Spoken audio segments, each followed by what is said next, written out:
旅美马林鱼队投手陈伟英今年开季定位跟过去不同，球团今天公布陈伟英将从牛棚出发，这是他旅美生涯8年来首次。他表示接受教练团安排，但不会因此改变训练和投球方式。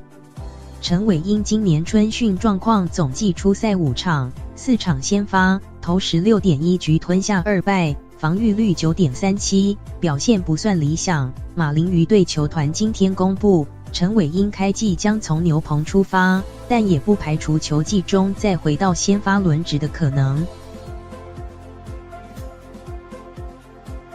马林鱼队总裁希尔 Michael Hill 表示，从春训中观察，左投陈伟英放在牛棚，补强牛棚战力，对于球队整理战力规划来说有很大的帮助。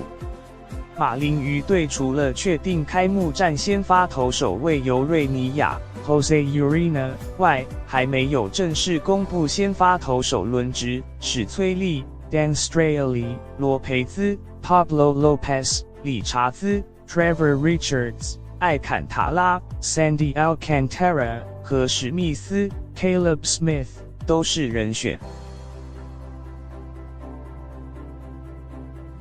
陈伟英表示，接受教练团安排，并会扮演好自己的角色，帮助球队。如果可以选择，当然会希望先发出赛，因为比较习惯这个角色，对我来说比较好调整。但被安排在牛棚，我也会想办法做到最好，不会让这个定位影响到我的心理。